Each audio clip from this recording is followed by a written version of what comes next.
In the opening sequence of Lil Nas X's music video for the song Montero, better known as Call Me By Your Name, the camera drops down from the heavens above and flies over a fantastical landscape littered with the ruins of classical architecture. Greek temples, Ionic columns, and marble sculptures fly past until we, now from the perspective of a demonic snake, arrive at a particularly unnatural-looking tree. Lil Nas X sits beneath with a guitar and greets us with the opening lines of the song, while the serpent, now in a more human form, leers at him from behind the tree. Lil Nas tries to flee from the serpent, but finds himself seduced by the serpent's pursuit. Just as the two start to become more intimate, the camera flies back to the tree, which now bears an ancient Greek inscription carved with burning letters. Epede un hefusis dixa et methe pothun hekaston to hemisu. This phrase can be translated into English quite literally as, from that point onward, the being which had been cut in two, each half longing. Now, that doesn't really make any sense in English, and that's because this is actually a quote from a much longer ancient Greek text, and the excerpt that's written here on the tree is missing the last half of the sentence. So the rest of the quote reads, pardon my pronunciation, To hautu sunee kai peribalontes taskeras, kai sum plekomenoe alelois, epi thumuntes sumfunai. Now, altogether, this could be translated, again, very literally as, from that point onward, the being which had been cut in two would rejoin each half, which had been in longing for its other, throwing their hands around each other and intertwining, yearning to unite. Now, a more artful and condensed translation by Chris Emlyn Jones and William Redding from the Loeb Classical Library reads, So when their original form had been cut in half, each half came together longing for its respective half, and throwing their arms around each other, they embraced in their yearning to grow together. Now, where does this quote come from, and why is it in a Lil Nas X music video? Well, this is a quote from Plato's Symposium. The Symposium is a Socratic dialogue that's dated to the early 4th century BCE, and it basically recounts a dinner party, called a symposium, right?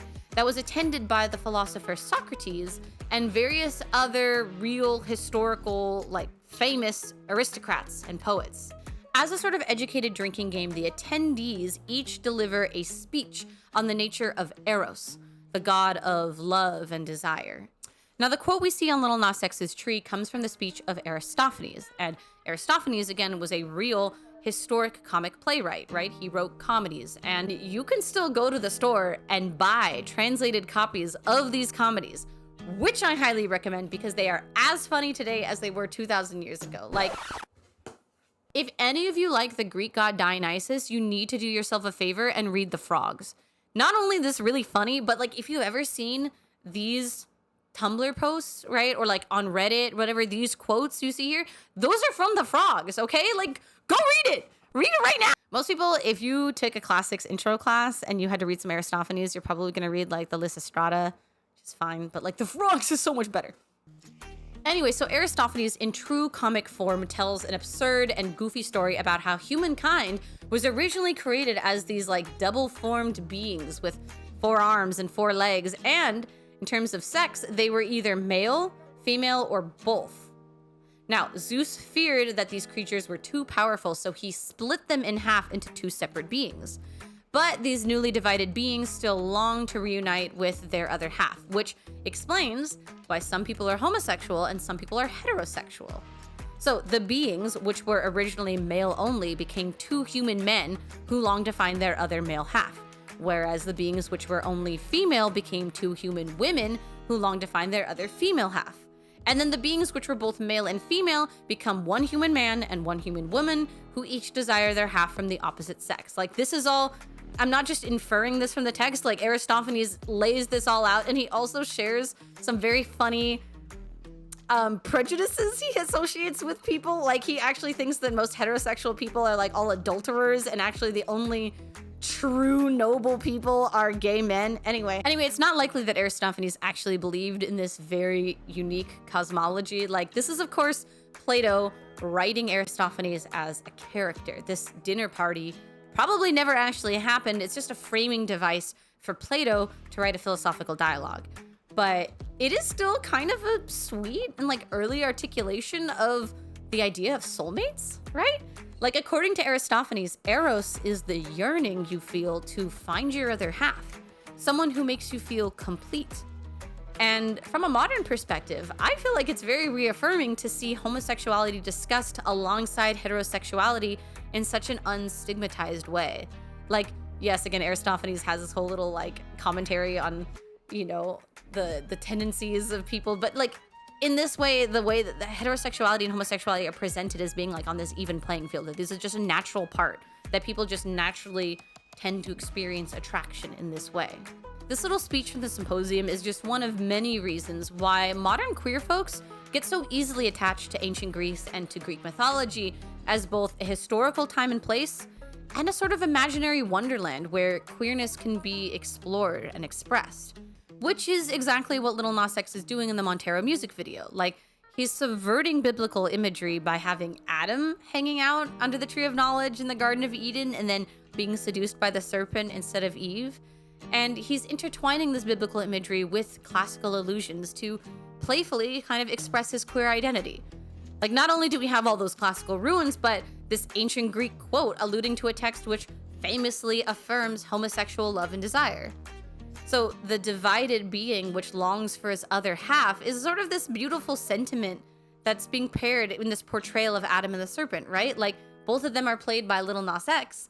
So through this portrayal, we have a literal depiction of Aristophanes' two halves being reunited in this celebration of homosexual love and self-discovery. Now, the rest of the music video continues to play with intertwining classical and biblical imagery through, say, the portrayal of Lil Nas X as Hercules in chains, and then his captors are adorned with these tall Flavian hairstyles.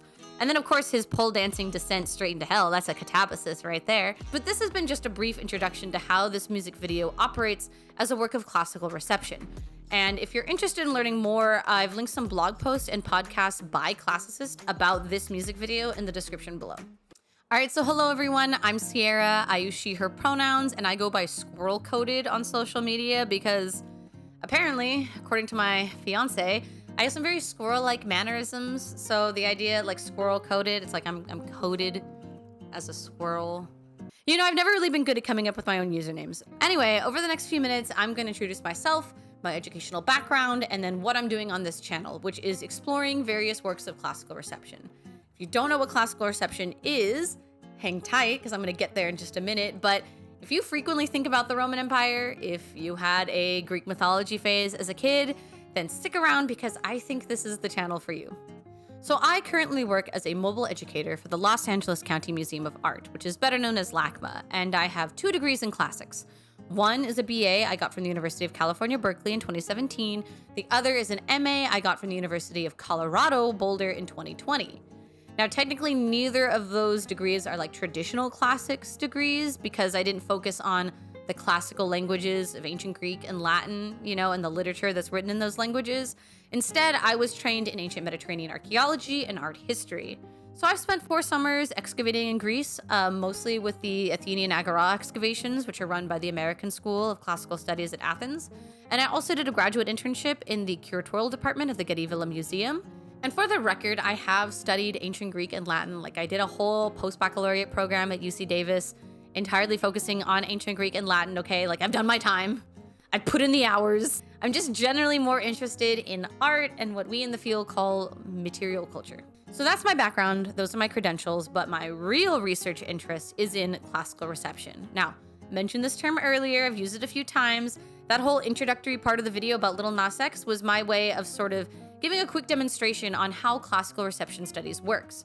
But what is classical reception? Okay, so classical reception can be very broadly defined as any creative work that receives, meaning retells or reimagines or reinterprets or reproduces the classical cultures of ancient Greece and ancient Rome. What do I mean when I say creative works? Well, that can include anything from fine art, like painting and sculpture, to architecture, prose literature, poetry, but also things which people would consider pop culture, like video games or movies, popular novels and children's books, TV shows and cartoons, comics and webcomics, anime and manga. It also includes things which might best be described as pieces of like internet culture, like memes or TikTok trends. You know, things that are like kind of ephemeral, non-corporeal, but still very much a thing that exists in our world. These can all be considered works of classical reception if they are engaging in ancient Greco-Roman culture in some way. Now, there are also creative works which are harder to categorize strictly as art, like commercial marketing, or political campaigns, or propaganda, right? Even clothing, everything from Halloween costumes to fast fashion to haute couture can be considered classical reception. Even idioms, expressions, specific words like saying something took a Herculean effort or calling a computer virus a Trojan horse. These are also examples of classical reception. Even the study and the teaching of ancient cultures itself is an act of interpretation and representation, right? So how we choose to represent ancient Greece in sixth graders' history textbooks, for example, that is classical reception. How ancient texts like the Iliad and the Odyssey are translated or abbreviated for general audiences is another avenue of research for classical reception. So really, it can be anything. Now, who creates these creative works that I'm calling classical reception? Well, it could be anyone from any culture that post-dates the ancient thing that's being received. So Disney's Hercules, 1997, as an example. It's a work of classical reception because it's 20th century American filmmakers retelling a series of Greek myths about Hercules. Likewise, anything made during the European Renaissance that depicts an ancient Greek or Roman myth, that's also classical reception. Even if it's so popular that it's got its own field of study, it still can be interpreted as classical reception and analyzed through that lens. Hell, entire art movements like neoclassicism can be considered classical reception, and even ancient creative works could also be classical reception, right? Like think about an ancient Roman poem, say Ovid's Metamorphoses, that is retelling an earlier ancient Greek religious hymn. That too can be analyzed through the lens of classical reception, even though Ovid himself is part of the classical canon. So classical reception is everywhere, especially if you live in a country that has been heavily influenced by Western cultures that kind of see themselves as the cultural descendants of ancient Greece and Rome. Like America, or anywhere in Europe, basically. But why am I babbling about classical reception? Well, like I stated earlier, that's basically what this channel is all about. I've never really found any video essayists that are covering the topics that I'm most interested in, classical reception, right? Like in the way that I wanted and with the depth that I knew was possible as someone with an academic training in the ancient Mediterranean. And also at the same time, over the past few years, I've grown sort of disillusioned and sort of disinterested in the academic field of classics. Like, not only are there limited venues to pursue classical reception as research within academia, but I'm sort of unexcited by the undergraduate classroom format. I say all this because I know that some people in the audience are gonna be like, where's your PhD? I have an MA? For the record, I have considered applying to classics or art history PhD programs, but not only was I once told straight up, like, you will not be able to get a PhD in classical reception, like that's just not one of the topics of research that classics programs support. I also don't know that I want to be a professor. Like, maybe I like teaching middle schoolers, okay? Now, don't get me wrong, the field of classics is definitely changing. Like, I see a lot more professors and early career scholars producing work on classical reception, and more importantly, having a platform to present that work, right? Being able to publish classical reception, having conferences entirely dedicated to classical reception. But a lot of them, especially if they're more established in their career, had to go through their training, their PhD program in a more, again, like traditional form of study. And they've just been able to branch out into classical reception now that they're more established. And that's not what I want to do. I don't want to slog through 6 years of a PhD program just to have no job at the end, doing things I didn't really want, and not actually having an opportunity to present the research that I wanted to do in the first. So anyway, in summary, there aren't many structural avenues to pursue classical reception as research, right? And frankly, YouTube has a way bigger potential audience than academia. So if I want to share my ideas with the world and engage with people who share similar interests, this may be the place to do it. What does it say about the world and where we're at right now? So what is the goal of this channel? Well, I aim to produce fun and engaging, but still thoroughly researched videos on examples of classical reception in pop culture, internet culture, and fandom more broadly. For example, I have a lot to say about comics and webcomics like Wonder Woman and Lore Olympus, of course, but also some lesser known comics that I would love to introduce y'all to. I have a whole series planned on Percy Jackson. We're gonna talk about the books, the TV show, the fandom, the official cookbook. Oh my gosh. And then maybe the movies and the musical. I don't know about that. And I will also be discussing memes, online discourse, and all other kinds of internet ephemera. Like, does anyone remember Warrior Mail on Tumblr? I have been waiting to talk about Warrior Mail for like 10 fucking years. And I'm not just gonna be like documenting these works of classical reception and just simply explaining how they respond to the classical past. Like, I wanna give you more than just like a BuzzFeed article. I'm gonna be analyzing the political implications and the messaging of each work. So, for example, I'm gonna address probably multiple times on this channel how many of these like feminist reclamations of female figures from classical mythology, especially Persephone, they often fall into these just like neoliberal power fantasies, right? They're not actually presenting a kind of feminist intervention on myth. And speaking again of Percy Jackson, I'm going to talk about how the Percy Jackson show actually improves upon the books in several key ways. Most importantly, by removing a major piece of world building that has some pretty serious white supremacist implications. So if you know, you know, and if you don't know, give me a few months. I promise I will have that video out as soon as I can. And let me just say right now, I make no claims to being an expert on all things ancient Mediterranean. Like, if there's anything I've learned over the course of my academic career, it's how classics education is incredibly inconsistent and sort of unstandardized. So my knowledge base reflects the classes that were available for me to take when I was an undergrad and grad school, and then the subjects that I just felt passionate enough about to research on my own. There may be times when I make a factual mistake or where you, the viewer, disagree with my interpretation of a particular piece of media, and that's okay. Like, in such cases, I welcome constructive criticism and I want to have open dialogue, right? Because as I often tell my students, knowledge is a collaborative effort, right? It's impossible for one person to know everything, and everyone brings a unique perspective to interpreting the world. I want to work together with my audience, just like how I work with my students, to understand and analyze these works of classical reception. Now, keep in mind, that does not mean that you are all entitled to me changing my mind in every instance. Like, you can present your evidence and your ideas to me, and I might still disagree with you. But in those instances, I promise that I will enter these conversations in good faith, and if necessary, I will explain why I remain unconvinced. This is how scholarly debate works, right? Like, I know we're on the internet where nuance goes to die, but let's all agree to do a little bit better, okay? Yeah.